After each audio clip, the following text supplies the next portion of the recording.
Well, hey everybody, Jonathan Doyle with you here. Thanks so much for taking a moment to check out the next wonderful interview with Mr. Nathan Lewis. We've had the pleasure of having him on the show several times here at the Supply Side Podcast, and today's episode is one of the absolute best. We are going deep into The Deficit Myth by Stephanie Kelton, one of the foremost proponents of MMT, modern monetary theory. So we're going to unpack some of the key themes in the early phases of the book, and as always, you're going to hear Nathan's wisdom, his insight.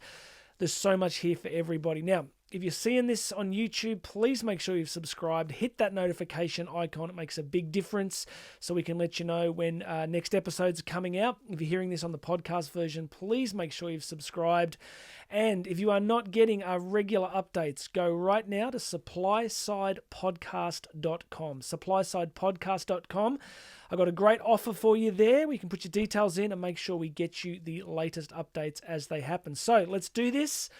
We're going to talk about modern monetary theory with Mr. Nathan Lewis. Well, Mr. Nathan Lewis, welcome back once again to the Supply Side Podcast. Always great to have you with us. And today you and I are going to take the first step on a journey into the fictional realm of MMT, modern monetary theory, or as Jim Rogers always calls it, more money today. So we're going to be talking about Stephanie Kelton's new book, and I think we're going to do a real service here for people. The Google search trends on MMT are quite extraordinary. The amount of traffic of people still just typing in MMT, what is it? So I think there's obviously a genuine interest. There's a whole bunch of stuff I want to unpack with you. We're just going to talk about the intro and the first chapter. Give us your overview. I've got a bunch of questions, but on your first reading, your experience with MMT so far, proponents want to describe it as purely a descriptive mechanism. They're saying, well, all MMT does is just describe what's actually happening rather than some of the other models. On your first reading, what did you take away? So it was interesting because I decided that we were actually going to read the book and The Deficit Myth by Stephanie Kelton and try to engage in a one-sided debate, if you will. Give them their time on the podium and see what they had to say, so to speak. And I've also read Soft Currency Economics by Warren Mosler, who she refers to a number of times. And I was kind of ready for certain arguments because I was kind of thinking, well, if I was going to write a book like this, and what would I say, right?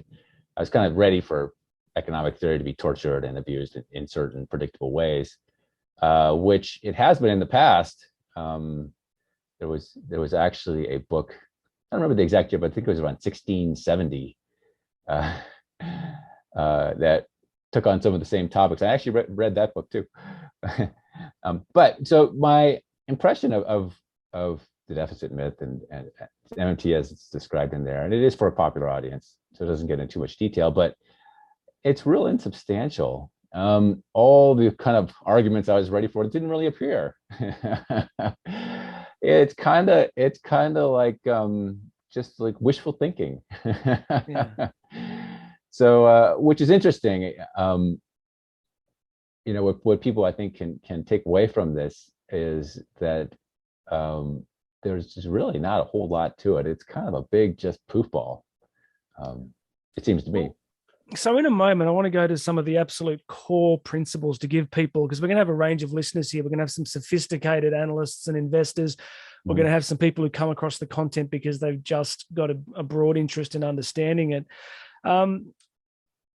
Is it its current popularity? Can we argue that its current popularity, particularly with legislators, is that because it sanctions aspects of profligate spending, so that if you simply want to pork barrel or spend more or justify, MMT gives you a kind of quasi-academic license to do so? Yeah, and it is kind of toxic to our current political system because we have this Congress and so forth, which has been unable to restrain itself for 50 years. really since the Johnson administration, handing out goodies in terms of welfare and social services of various sorts. And before that, spending a lot of money on the military. So it's kind of like it's kind of like a new drug for people who have been addicts for a long time. And one of the things that's happened in the last few years, they kind of reached a certain level of restraint, right? Congress kind of reached this point where, for a long time, from 1970 to 2009, they had deficits, but they were 3 to 5% of GDP deficits, the largest deficit since World War II, since there was actually wartime, was about 5.4%, I think, in 1983, and that's because of the recession in 1982, very bad recession. So it wasn't just spending money; it was the fall off in revenue from the recession. So Congress at least managed to restrain itself to some degree, and now we're through this MMT various arguments. Now we're running 15% of GDP deficits in peacetime. Something happened to their brains, and this book helps to kind of figure out what it is, I think. So let's pick up some of those opening trends. I mean, the first, in the introduction, Stephanie Kelton sort of, I guess, channels the Rahm Emanuel line of never letting a crisis go to waste. So it's quite dramatic in its sense. And in my notes here, I said there's a sense in her writing that if it wasn't for MMT, people would be dying in the streets, and there would be, that it's this sort of white knight mentality that using MMT, the government can come to the rescue.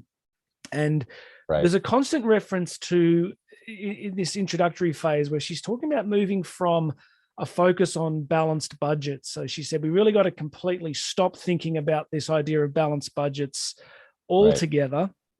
Right. And we need to talk about using, I guess, this idea of functional finance to create a more human society. And exactly what a more human society is never quite defined. And we'll get into that in later chapters. But let's talk first. In this first chapter, she's talking about this idea of we must not think of federal finances, sovereign finances, as remotely like a household budget. So she goes to great lengths with this, that right. most of us listening to this, if we were to produce a money printing machine in the basement, we would soon find ourselves in significant problems. And we also, she says, that we think of our own finances in terms of we can theoretically only spend what we have.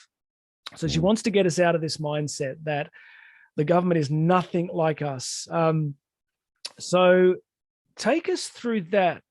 What's your take on that paradigm? She's basically saying that we need to disabuse ourselves of this idea that governments even remotely need to pursue balanced budgets. They can print as much as they want. The only issue is inflation. What's your take on that core thesis? Yeah.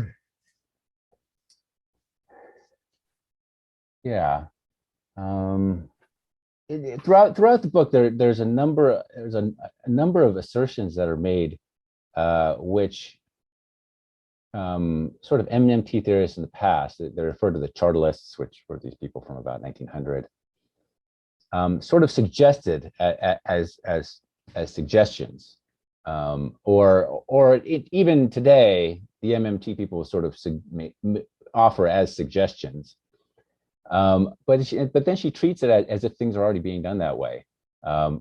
For example, she says, well, what the way things work is that Congress just decides to spend money, and the Fed just gives them the money, and they spend it. So spending is actually financed by the Federal Reserve, not taxes and sale of bonds. Well, that's not, it's not really true. The Treasury has an account at the Federal Reserve. Now you can say, oh, the Federal Reserve and the Treasury are just essentially one entity. It's just the government. But even if you look at it that way, the Treasury actually has an account at the Fed, it's a checking account, and you can see where every dollar comes from that goes into that checking account. And every dollar that goes into that checking account is from taxes and the sale of debt. The Federal Reserve is specifically banned from just giving the government money. You can't, the Federal Reserve can loan money to banks, but it can't loan money to government. And the Federal Reserve can buy the bonds of corporations, but it can't buy bonds from the government directly, because being essentially both sides of the government, that would amount to just printing money, right? Now theoretically, you could have a situation where the Fed just prints the money, right? The Congress just says, let's spend $1 trillion on Medicare or something, and the Fed just prints the money. And then what the chartalists would say 100 years ago is that they had these theories where they would put the money out and then it would kind of be sucked back by taxes, right? So it's first the money goes out and then it comes back in taxes. So that was a proposition, but that's not how it works today. So there's this funny, it's like, wow, I had this amazing realization that things don't really work the way people say they work, and pretty much things do work the way people say they work, and she just made stuff up out of thin air. Well, let's get into that, because in the first chapter she references, so we're going to talk a little bit about this idea of tabs and stabs, which is kind of what you're alluding to. Exactly. So, she says that she references a speech by Margaret Thatcher in 1983, where Thatcher says the state has no source of money other than the money people earn themselves. If the state wishes to spend more, it can only do so by borrowing your savings or taxing more. Now, this is where the shift really begins. So before reading Kelton, she would argue that people believe that the government needs our taxes, right? So, so for the government, the government has no money apart from, as Thatcher would say, the money that it gets from us. So it taxes first, and it borrows, and then the final step is the government spends. So what MMT theorists are postulating, what Kelton's saying, is that that's completely incorrect. I will give a credit and say that the vast majority of the population would assume that's correct, that the government is sitting around desperate for revenue, and the only way it can get it is to tax and borrow before spending. So what they introduce here is this stabs methodology, where the government spends currency into existence first. So the first step isn't taxation, it's actually spending first. Now, Mosler and Kelton argue that's the case because you couldn't pay a tax if there wasn't currency already in existence. So that currency first came from somewhere. So the idea is, so Mosler, there's this scene in the book where Kelton goes to visit Mosler at his, West Palm Beach palatial house. And, Mosler basically, she asks him, she says, why does the government need our taxes? And then there's this idea, which I find quite chilling when I read it, that the only reason the government wants our taxes is to provision itself. So that without people paying, taxes force people to work, to become doctors, lawyers, judges, police officers, so that then they can pay the sovereign or the entity or the government in its own currency. So, that kind of triggered the Rothbardian tripwire, because it was sort of like they're arguing essentially that the governments are doing us a favor. They could send us all to gulags and make us work, but they're so generous and kind to us that they allow us to work to get their currency, so then we can give it back to them in taxes. So can you give us your take on that, tabs versus stabs? Do we tax first? Does the government spend first and provision itself through taxes? What do you make of all that? Good. Yeah. It's interesting that it is kind of like communism with, Soviet communism, but just like this little veil, because he uses the example of his children, and being children, they are required to have chores. They have to do little things around the house, and it's really no different than Soviet communism, but it's okay because it's a family, of course, but they have to do it, right? The kids have to mow the lawn or take out the trash or something like that, and he was able to kind of apparently motivate them more by making it a little game. He would hand out a sort of household currency, actually his business cards, but it's like a currency. he said, well, you can earn money by mowing the lawn, but then at the end of the day, you have to pay me $10 of this money, or else presumably there's some kind of punishment. You go to the little family gulag, right? And so it's a funny story, and but it's treated as if it was some kind of like amazing insight into the way things are actually done today. And like I said, there's a history of this. There's these things that have been said along those lines in the past, 100 years or 200 years ago. And in the distant past, before the modern invention of the income tax around 1800, a lot of taxes were kind of like this. The simplest would be a poll tax. Just everybody has to pay $5,000 a year. No, or else you go to jail. Or else there's like go to the gulag. You're some kind of horrible punishment. And so obviously people had to work to get their $5,000, or in those days it was an ounce of gold or something like that. Or else they would be shipped off to the concentration camps, literally prison. And it turned out to be a really disastrous tax system because inevitably there's people who couldn't make the payment, right? Just something happened and they couldn't make the payment, even if it was very small, right? Even today, if you went out down the street and you said, American families pay up $1,000 cash, and you can't use credit cards, you can't borrow the money, you just gotta pay up, millions of people would go off to jail, right? And that's why we don't do that way anymore. Every tax we have today is based on a transaction where the money exists, to pay it. You don't have to pay an income tax unless you have income, right? Which means you have money to pay the tax because you got paid, right? You don't have a sales tax unless you have a sale, which means you had the money to buy the goods. So actually, the way it's set up that way, and if you want to avoid all taxes, what do? You don't work, right? The reason people work is not to give the government money; it's to get money from themselves, so they can go to the grocery store, pay the rent. And the government, makes this difficult by taking some of it away in income taxes. So there's actually kind of like a funny long history of taxation in the world, where we figured out how to do that, so we didn't have to put so many people in jail just for the crime of not being able to make the payment. Margaret Thatcher actually experimented with bringing back a poll tax in the late 80s. I remember the riots. And I don't know how much it was. It wasn't very much, $1,000 a year or something equivalent. Yeah. And it was a total disaster. There were riots, and Thatcher ended up being kicked out. She lost her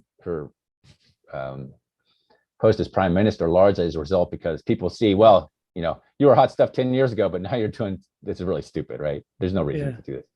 So anyway, it's just kind of funny, that there is this long history of taxes like that, and how the Western world learned not to do that. And then it pops up in Stephanie Kelton's, oh, this is what we do. Like, no, we don't. Just on that, I want to just as you're talking, I just want to say to people, I've been reading Dominic Frisby's Daylight Robbery, and I recommend this book. He's a great writer and a very interesting human, but it's called Daylight Robbery because, you were talking about poll taxes, but, going back centuries, they were trying to figure out, they used to have a hearth tax. They used to go, we're going to tax you based on the number of fireplaces in your house in the United Kingdom.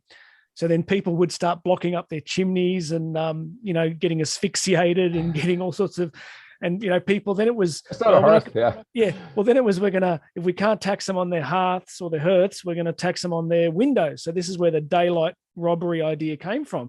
People started boarding up their windows to stop being taxed by the number of windows. And they reckon this led to all sorts of, emphysema and other problems in London because people weren't getting fresh air. So let's not pretend the government over the centuries has covered itself in glory when it comes to this sort of stuff. So there's a really interesting discussion which I've only the last 2 years or so I've more fully appreciated the incredible, amazing invention of modern taxes, 20th century taxes, like the retail sales tax.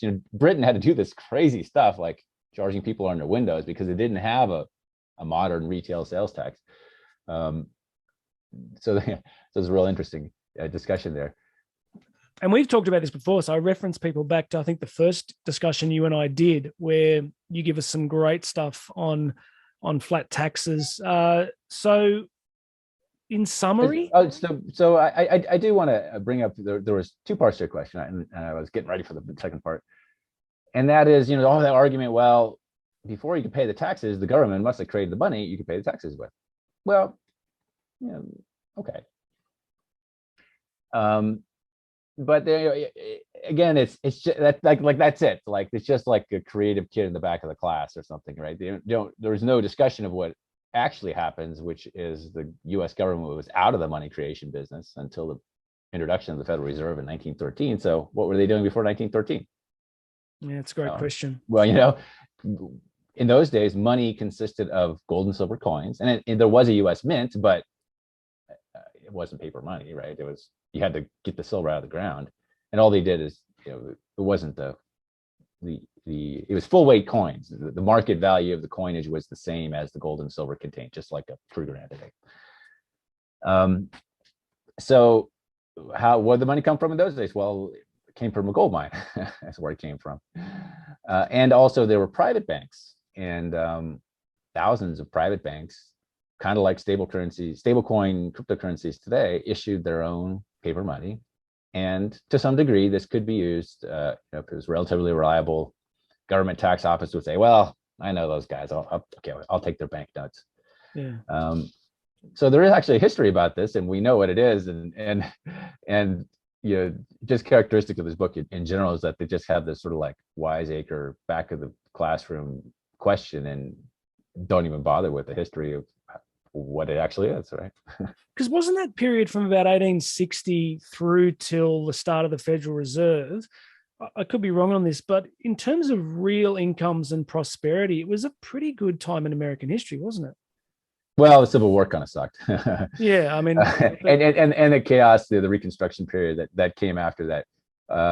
But when they, especially soon after the Civil War, things really took off. That was when the United States went from its sort of westward expansion, which was really agrarian. It was really, subsistence farming, to the incredible industrial expansion we had in the second half of the 19th century, where, and Britain had been the great industrial leader until then, and the United States was just, its little house on the prairie. It was gone to the west with a covered wagon, while British were building railroads and steamships. And in that second half of the 19th century, the United States really took the lead because the United States had the most dynamic economy, it had the lowest taxes, had the most reliable currency, and amazing things were done. In the 1880s, they were building 7,000 miles of railroad a year with hand tools. There's no electricity, hand tools, right? Pickaxes and shovels. So laying down 7,000 miles of railroad a year. How many miles of railroad did we lay down the last year, right? 300 maybe. Well, I think U.S. infrastructure, I was reading, I think actually it was in Kelton's book. She said it's rated a D+ or something at the moment, in terms of some of that infrastructure fatigue. But so give us your summary on this tabs and stabs thing. Is this a case of this MMT idea of a descriptive modality, by which I mean she's just saying, look, we're just describing what's actually happening. Yes. The government is spending first. Do you think that's what's happening at the moment? Is she correct on that the spending happens first so that people have the currency to pay the taxes? No. I mean, it pretty much works. Now you remember, although if you just consider the Federal Reserve to be part of the government and some of the internal accounting of the Federal Reserve to be sort of like the Social Security Trust Fund, it's an internal accounting division. You can kind of torture things a little bit to make it look that way. But oddly enough, they don't. That was one of the things I was getting ready for, right? Yeah, I think I know what they're going to write about, but they didn't. They don't really go down that path. But if you just kind of take it at face value, like I said, right? I mean, it's every dollar that goes into the. I do not think in the history of the Federal Reserve, even during some pretty goofy periods during World War I and World War II and some other funny times, I don't think they ever just like gave them the money. That's the principle of central bank independence, and another thing is the Federal Reserve is was founded as a private institution. It was not part of the government. Yeah. Some people think it did become part of the government in 2015, when for some reason, federalreserve.org, their official website, became federalreserve.gov, and the .org website disappeared forever. So because we don't know, because we don't even know who we don't even know who the shareholders are, right? Like the actual list of shareholders of the US Fed is unknown. Right? That's an interesting question. I'm not sure it's unknown. I think it's the big banks are the main. It's a primary deals, but yeah, they're very quiet about it. I'm not sure it's a complete mystery, but often when you look into these things, it's not really what you think it is. For example, the Bank of England was founded as a private institution, entirely private institution. No fictions about we're part of the government, and then it got nationalized in the 40s, 1940. Anyway, around the 1940s. But if you actually look into it, the Bank of England is owned by some society of lawyers. And I think it's on the Bank of England's website. It's a known thing. It's not my guessing. But the actual shares are held by this society of lawyers. Well, sounds very trustworthy. That's not the government of Britain, is it? But it's really nationalized. It's just, there's steps in between. It's like, are there really? Wow. Well, we can trust that. Yeah. So, and to return to our point, I know a fair amount about these things. I've written a number of books about monetary economics and the Federal Reserve. And I don't think there's one example of the Federal Reserve just giving the money to government.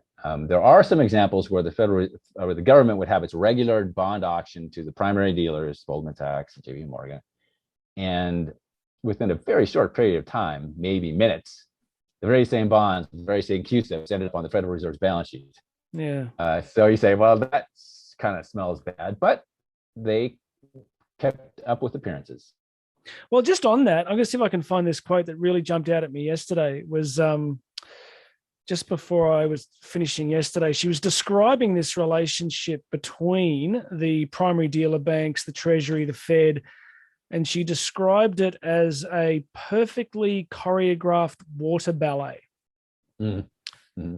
I'm not sure Jeff Schneider would agree with that. I mean, we don't want to go down this rabbit hole particularly, but is it a perfectly choreographed water ballet at the moment in terms of reverse repos and the repo market in general and collateral? Is it? I mean, let's not go flying down that rabbit hole. But yeah, does the term perfectly choreographed water ballet resonate for you? It just looks like they're making stuff up as they go along. It's flying by the seat of their pants. They got $1 trillion, a pretty big amount of money, $1 trillion in reverse repos, and nobody said that was going to happen, and there's no plan, and there's what the heck's going on here, and trust us, we're from the government. Yeah, and a reverse repo is literally what it means is the Fed borrows money. It's like, what? You make the money, why are you borrowing money for? And the reason they do it is it actually sucks money out of the economy. Sucks money out of the system, yeah. But there's a reason why reverse repos didn't even really exist until a few years ago. It's because why does the Federal Reserve have to borrow money, right? Yeah. So the whole thing that is got this whole making it up as you go along quality. So but to kind of I think we should say something about the bigger picture in which this all takes place, and that is obviously the Federal Reserve does create money, and if we just forget about some of these subtleties, like who owns the Federal Reserve, and we just assume it, we'll just call it part of the government for argument's sake. They've been creating money since 1913, so there's some truth to that, and this money creation, because they buy government bonds, essentially amounts to government paying its bills with banknotes coming off the printing press. More or less, that's what it amounts to, with a few steps removed, which is worth talking about.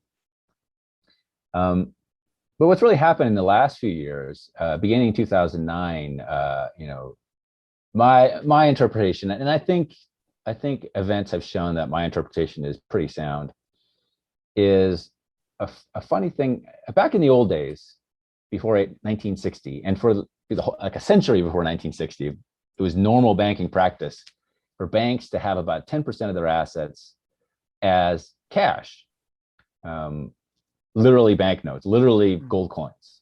Because if they had to make some payments, someone said, I want to withdraw some money from my account, they had to have something to give them, right? Otherwise, they had to have to shut the doors of the bank. And so the regular banking practice was to hold about 10% of their assets in cash. And then the Federal Reserve was created in 1913. And one of the functions of it is to settle interbank payments. And thus this cash became Federal Reserve deposits. And so the bank clearinghouses, they literally deposited their gold coins at the Fed. So that cash was Federal Reserve deposits, part of base money. And then what happened after? They weren't making any money on this cash, right? Just like it was the exact equivalent of having a shoebox full of $20 bills for a private citizen. And that they were making it, 10% of the balance sheet, let's just say that's $1 billion. And if you could have loaned that out at 7%, where you're giving up $70 million, is that right? $70 million a year in interest income. If you're a ambitious young manager at a bank, you might think of ways to get that $70 million, right? So after 1960, the banks figured out many ways to run down their cash accounts by having this, what they created, the money market. Didn't really exist before. The money market was, banks only have 1% of their balance sheet in cash. And if something came up, they could just borrow the money from other banks. That's the money market. And it's just like having a credit card, right? We only have $40 in banknotes in our wallet, and it's okay because something comes up, I could put it on a credit card. And it's basically the same idea until your credit cards get canceled, which is what happened in 2008. Banks all canceled each other's credit cards, and they had to make do with the cash in their till, which by that time was almost nothing. And that's why the banking system almost melted down, because nobody can make any payments. So bankers got together after 2009. They said, you know what? That was kind of stupid. But the reason we got down that path is because we were all trying to maximize our profits, right? Because if one manager is conservative and another manager says, no, let's lend out the money and make $70 million, the guy who makes the 70 million bucks tends to win over time, as long as there's no crisis, right? So they said, well, we can't just say it's a nice idea. We're going to have to make it a regulation, right? So that we all have to do it. And because it's a level playing field, it'll be okay. This is Basel III, right? And this is Basel III, which went in November 2010. And they phased that in. And while this was happening, that's when banks all had to get their cash levels back up. And that was QE and the first round of discount lending in 2008, 2009. They said they weren't able to borrow from each other, so they all had to go to the Federal Reserve and say, hey, can you loan me some money? And the Federal Reserve loaned them about $2 trillion or whatever it was. So as this was all happening, the Federal Reserve essentially, at first they had the discount lending, and then they started to buy. They kind of regularized it by buying bonds. That was QE, MBS, and government bonds. So the Federal Reserve started buying government bonds, a lot of them, so that banks would have this cash. And so the amount of bonds that the Federal Reserve was buying went from kind of a little bit related to economic growth to this big slug, because they had this new regulatory structure and these new needs. And without a whole lot of discussion or theory, the political system picked up on it real quick. And at the same time, that's when Congress, under Obama, in the recession of 2009, 2010, spent 12% of GDP deficit. You know, and until that moment, the biggest deficit since World War II was 5 point something percent. And they just, went to 12 because the Federal Reserve was buying bonds of about the same size. So somehow, like, without even like a lot of rational discussion, they just figured it out, right? Yeah. Somehow in the political system and somehow in Washington there, because I don't think they really, could explain it in the sensible way we're talking about it here. And that is what has been going on until really the present. Even at the end of 2019, there was a major shortage of bank reserves. And so in the midst of COVID, not only were there, various increases in demand for money, but the Fed had to catch up. They had to fill that hole. They had to make up that deficit that they had at the end of 2019. So they had a huge slug of money that kind of came out of the Fed. And now that's all been topped up. Now today, all these Basel requirements, Basel III, that began in 2010, were phased into 2019. But even in 2019, they hadn't fully caught up yet. And so only at the beginning of 2021, they finally got caught up. And now we're kind of at the stage where we're done. It was kind of like this one-time adjustment to pre-1960 style bank management. And MMT has arisen in that environment. There's not a breath, there's not a single sentence in the book about what I just said, right? But it's kind of like the politicians, the Washington D.C. version, and Stephanie Kelton was economist for the Democratic Party in D.C. during that time. Yeah. It's kind of the D.C. version of like, well, I don't know why, but we can just spend money like crazy, and the Federal Reserve buys us stuff, and it seems like there's no consequences. It's like it's just like an amoeba going towards the sugar or something like that. It doesn't make a lot of sense. So that was your encapsulation of the 2008 crisis in about 2 sentences is one of the best I've ever heard. It was when you said the banks started canceling each other's credit cards. That was excellent. It was because often you try to explain the mechanics of the GFC and people are like, but that was excellent. So now we should wrap up because I'm going to, I've got a tribe of lockdown homeschooling children all about to hit Zoom at the same time in a few minutes. But I wanted to ask you, there's just in this first chapter, we can talk a little bit about taxation, but she says that the only real issue with MMT isn't deficits. She constantly says deficits are relevant. We got to stop thinking about deficits completely. The government's not like a household. It can spend blah, blah, blah. She says the only limit is, or she would say inflation. And then she says resource constraints. Right. So the quote she uses is, she says, MMT is not about removing all limits. It's not a free lunch. It's about replacing our current approach, one obsessed with budget outcomes, with one that prioritizes, wait for it, human outcomes, while at the same time recognizing and respecting our economy's real resource constraints. Talk to us a little bit about MMT and inflation and the idea of what happens when MMT hits up against genuine resource constraints. By that, I mean, it just seems that advanced economies are becoming less and less productive. So at what point does the expansion of the money supply, the inflationary implications hit up against the fact that there's just less and less being produced? So over to you. Inflation, resource constraints, what are you thinking?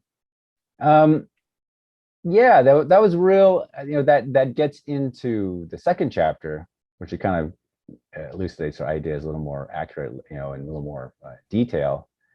And what the book really amounts to is once you say we can just print the money, then, and she goes into this in very overtly, if you can spend the money, but you don't have to go through all the unpleasantness of taxes and debt issuance and paying off the debt and paying interest on the debt. If you could just spend the money but not have to raise the money, and she kind of uses those exact words. There's hardly any problem in the world, that can't be solved by spending money in the first instance, right? We can all have a good job and a living wage and healthcare and schools that probably just as bad as today, but teachers get paid more money, all these things, right? So in a sense, a lot of the second half of the book is just a wish list of things that you want to spend money on. Yeah. So it's the first two chapters that kind of get into the rationales for all this, and it's funny because there's this sort of like good cop bad cop tone to the book. It's like, oh, we have restraints, but then a couple paragraphs later, she's talking about this federal jobs program that's going to give employ 12 million people or something like that, right? Yeah. She has numbers, her numbers, not mine, and a Green New Deal, and the list goes on and on and on and on, right? But I was kind of getting ready, these various arguments, they've been around they've been around 200 years. People were talking about this in 1807, and I read those books, or at least, and I was kind of getting ready for things that I thought were going to be in there. And the funny thing is, it's not even monetary at all. There's a book about monetary economics without hardly a paragraph about monetary economics in it. Yeah. What it is Keynesian economics, or post-war Keynesian economics, economics of the 1940s and 1950s, which was developed when there was a gold standard system. And so their hands were kind of tied on monetary topics. And so they focused entirely on fiscal government spending. And so the idea of resource constraints is that post-war Keynesian economics, and she cites some direct influences. I don't remember their names, but she talks about them. It was very strongly in the United States. It was very strongly affected by World War II and the gigantic amount of government spending for World War II, and the deficits were running at 25% of GDP, and all the jobs that resulted. And I remember saying that. And the increase in business and all these things, and some of the price increases that also resulted because people had a job and there were wartime shortages and so forth. So basically, she says that we can just print money willy-nilly as long as there's unemployment. That's basically kind of like the resource constraint, right? What?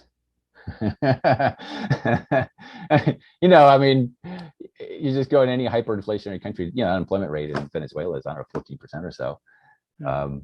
Doesn't seem to have any, and they have hyperinflation. So I guess that's not really a constraint, is it? But we never hear, a breath about any of the many counterexamples in history of very high, it doesn't have to be hyperinflation, but very high inflation and unemployment at the same time, like the 1970s in the United States, where all that Keynesian stuff blew up because they could no longer rely on a stable currency. It was not assumed anymore.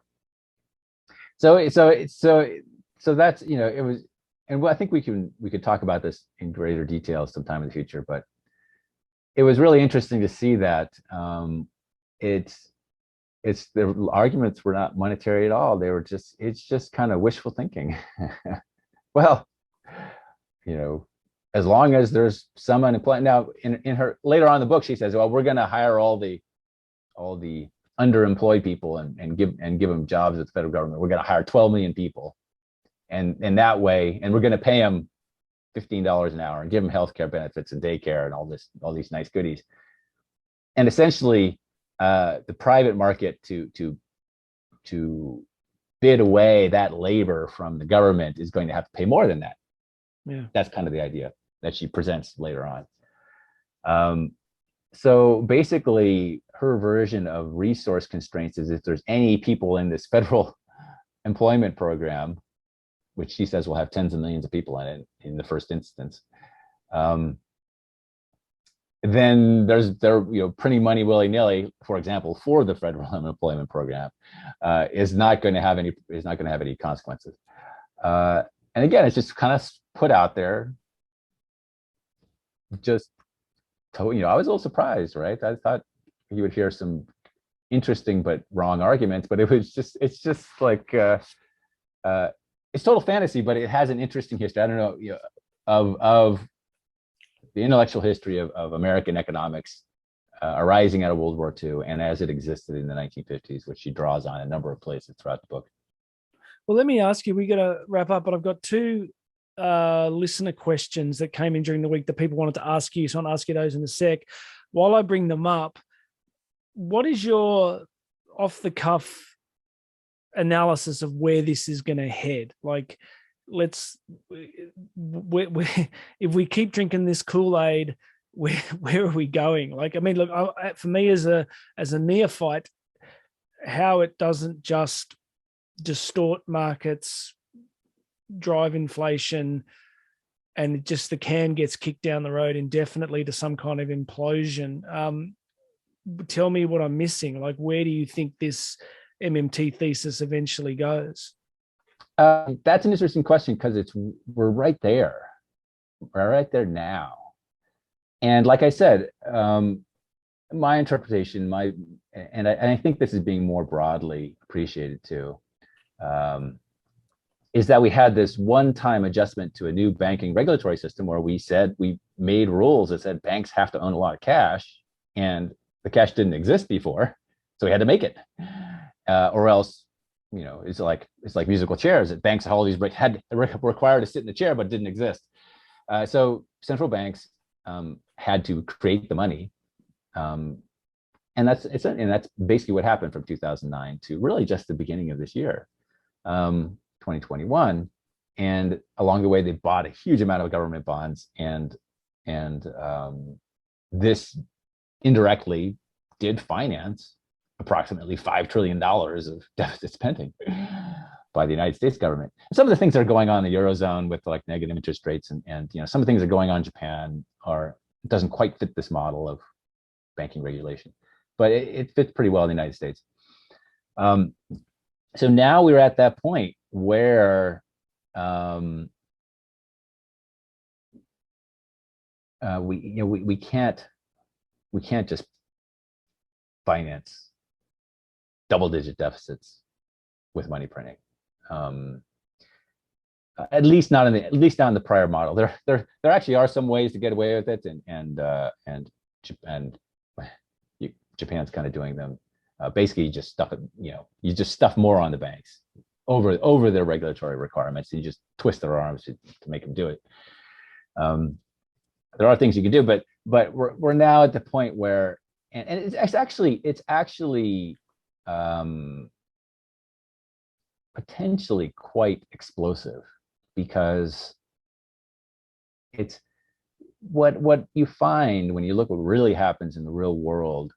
It's not a thing like where if money creation goes up 10% and nominal GDP goes up 5%, then there's 5% too much money, and inflation goes up 5%, which is kind of a monetary framework. It doesn't work like that, right? Or the value of the currency, the value of the dollar drops 5%. If at some point, if people see where this is going, they're going to say, get me the heck out of here. And that is when you can see currencies drop in value a lot. Yeah. And that's what happened in the early 1970s. In the early 1970s, Nixon abandoned gold. Yesterday was the 50th anniversary, August 15, 1971. And actually, he had technically abandoned in 1968 the collapse of London Gold Pool. But he was just saying, all he did is he said on TV, we're just not going to worry about that anymore, right? The dollar is linked to gold at $35 an ounce. The Bretton Woods system, the gold standard, we're just not going to worry about it temporarily. Yeah, but he promised us it would be temporary. And it actually was. That's an interesting. There's an interesting discussion there, but we'll have to skip that now. We're just and that is, it was the spectacle of the political system saying we don't care anymore, and the value of the dollar went from $35 an ounce in 1970, and in 1971 when he made that announcement, it was about $45 an ounce, and it went to about 180 in 1974. So if you just do the math, it took 5 times more dollars to buy an ounce of gold, which means pretty much the dollar fell about 80% in value. 5 to 1, that dollar was worth 20 cents, right? Mm-hmm. Mostly because of the implosion of confidence. It's called confidence, but it's much more rational than that, right? They just see the currency being abandoned, the currency's going down, and they say, I'm out of here, right? And that obviously that jumping in the lifeboats causes the currency to decline more, and so on and so forth. So just just going, it largely amounted to just Nixon just going on TV and just saying that the Federal Reserve really wasn't printing very much money in those days. It was a little bit, but not much. A little aggressive, but not too much. So I, if we keep talking like this, there's a potential for that kind of event to happen. And then the next thing that happens is the difference between the 1970s and today is 1970s, the debt to GDP was about 35%. Now we're 130 today. 130, yeah. And the deficit was maybe like 1% of GDP, and we're talking, it's going to come down, but we're talking about 5%. Plus, there's this huge spending package in U.S. Congress, which could bump it up to 6, 7, 8%. And what really kills currencies, the way governments get into hyperinflation, is something like this happens, right? The currency falls out of bed, and they're no longer able to finance a deficit. No one's going to buy their bonds, right? Or at a price, right? Interest rate that's unacceptable, becomes very difficult. And then they step up and say, okay, well, we're $1 trillion short. We're $1 trillion short, right? We can't sell the bonds. We got all the, we got to make payroll, got to pay the military, got to send out social security checks. Where's the money going to come from? And they go to the central bank and they print the money. Sure. Right. And it wasn't really a plan. No one got it. There was no cabinet meeting. Oh, you know what? Let's have hyperinflation. They dealt with the difficulties of the day, and then what happens next is everyone sees not only did they have this earlier collapse, but now they're printing the money to pay for the deficit. So then there's an additional collapse, right? Yeah. So that's the kind of situation that, whether it be the United States or Britain or Europe or Japan, or we're kind of around. It doesn't have to, it doesn't have to happen this year, but there's a risk of that. Sure. In the next, let's say, 3 years. Yeah, that's what I've been thinking. Let me ask you these 2 viewer questions. First one was, you've been asked, MMT implies that a central bank will supply base money to meet the demand for it, thus conceptually implying that gold could remain stable if a perfect match. What do they get wrong with their insights? In a sense, yes,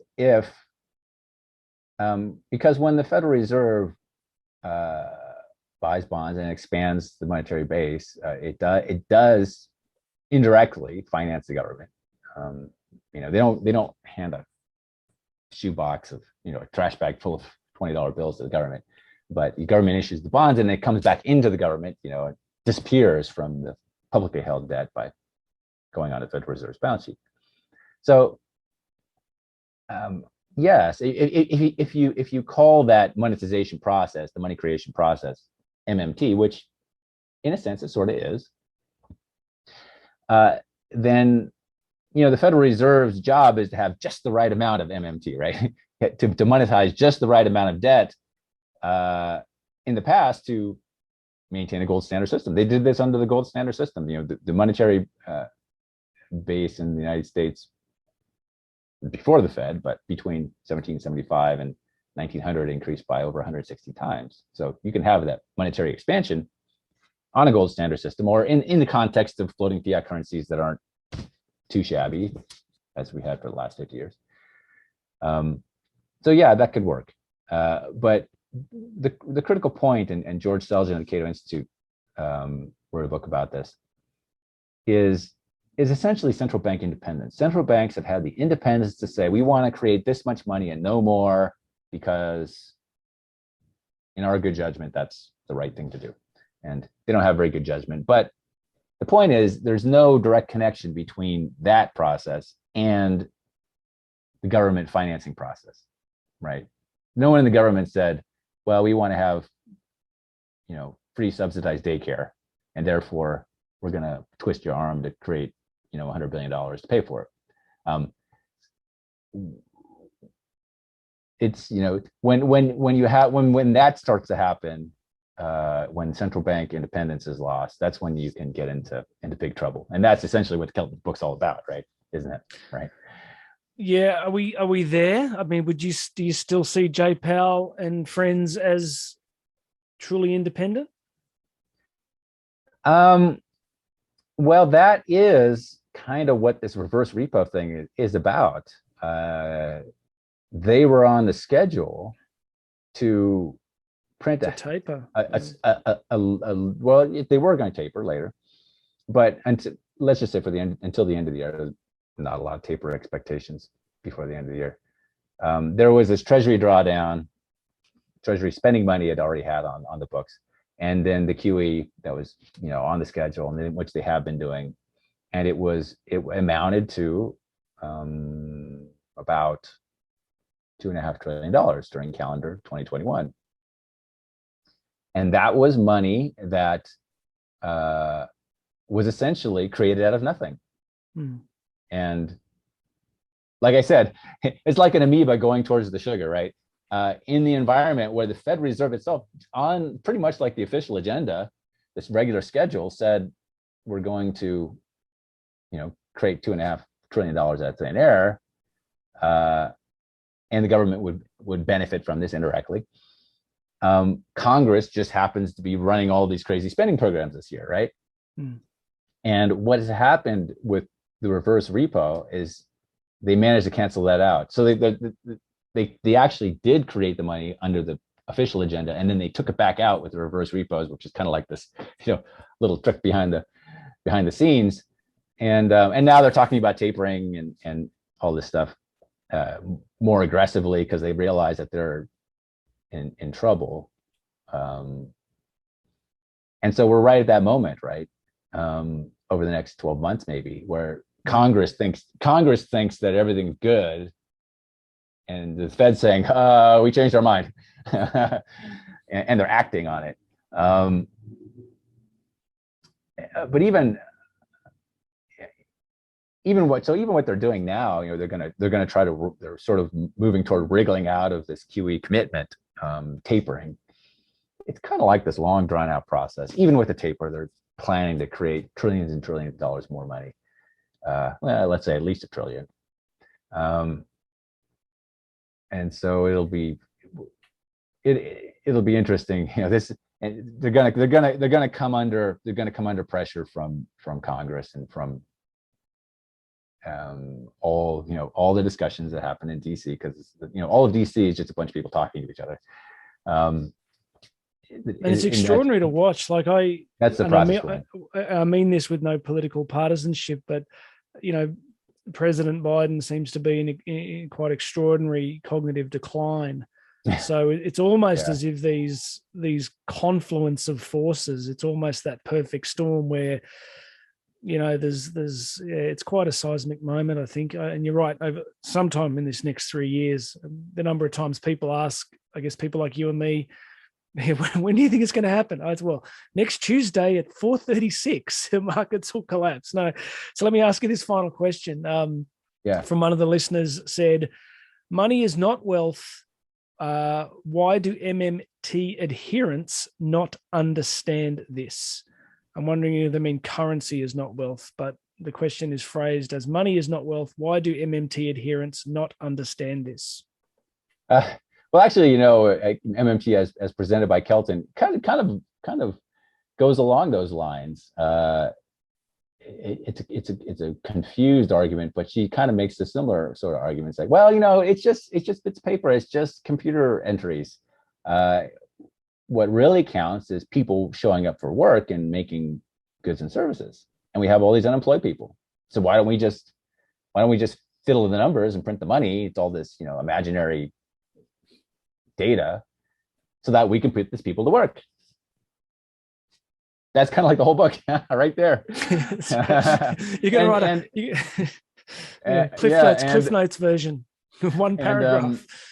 It has no, you know, little, you know, the problem is that, you know, the money and the way it works, it's a real thing in the real world. You don't just get to make up stuff out of thin air like you're writing a comic book or something. You know, it's like writing science fiction. Governments get into trouble when they do this stuff. And it takes me back to the reason I sort of got into this when I was running those marathons a year or two ago, listening to George Gilder's book. I think it was Life After Google, maybe, or George is a great runner, by the way. Yeah, well, he's still just out there. I saw a video of him speaking last week, and I mean, his thesis around the relationship between, you know, that money is and its relationship with time, in terms of, you know, the thesis that regardless of capex, gold extraction costs remain kind of relatively stable, and the idea that real wealth, real money has a relationship with the time involved in its creation, where a couple of keystrokes on Liberty Avenue can create $1 trillion in a fraction of a second. It's sort of interesting, you know, just how divorced from the classical understanding of wealth and money we've kind of come. Yeah. You know, it's interesting. I think the people at the Federal Reserve actually read my stuff, because with this reverse repo thing and some other events that have happened over the years, like, you know, I just wrote about that. It's really interesting that they're taking this action as if I was in a meeting in Washington D.C. and we talked about it, which never happened, but they're just kind of reacting as if we did. Because I was saying that's like, right, these guys are in trouble. If they don't cut the stuff out in a jiffy, there, you know, might be serious problems, and poof, reverse repos appear. But I love listening to you and Jeff Schneider. I listened to, I don't know if you've heard, you know, Jeff's podcast with Emil Kalinowski is just brilliant. And I listen to you sometimes. I listen to Jeff, and the dark arts of the repo market is just, it's the netherworlds of shadow finance. It's fascinating stuff. It really is. I will not pretend to say I understand its many permutations, but it's a crucial topic. All right. So that'll get us through this week as we've opened up the Pandora's box of the deficit myth. We're going to have Kirill Sokolovsky on Friday night, and you and I might do another episode next week. And just, I was going to say we do a chapter a week, and I'm not being facetious, but we can probably knock the rest of it over in an episode. I think you're right. Once you get past the second chapter, which goes into the rationales, like why we can print money willy-nilly, once you accept that, then of course you're going to have a government spending program for every possible thing under the stars, right? Because I like to apply the 10-year-old thesis. One of my daughters is 10, and I'm like, if I explain MMT to her, you know, when she sort of says, but that doesn't make sense, I kind of know that I'm probably onto something. So, all right, Nathan, as always, thank you so much for your time. You just bring such a great breadth of knowledge, and I know that there's such depth in what we've discussed today and what you've brought. So thank you again, and we'll look forward to having you back on next week. Thank you. It's great talking with you. Well, hey, everybody, Jonathan with you again. Listen, I really hoped you enjoyed that. There's so much depth, there's so much quality every time we get Nathan on the show, so I really hope you enjoyed it.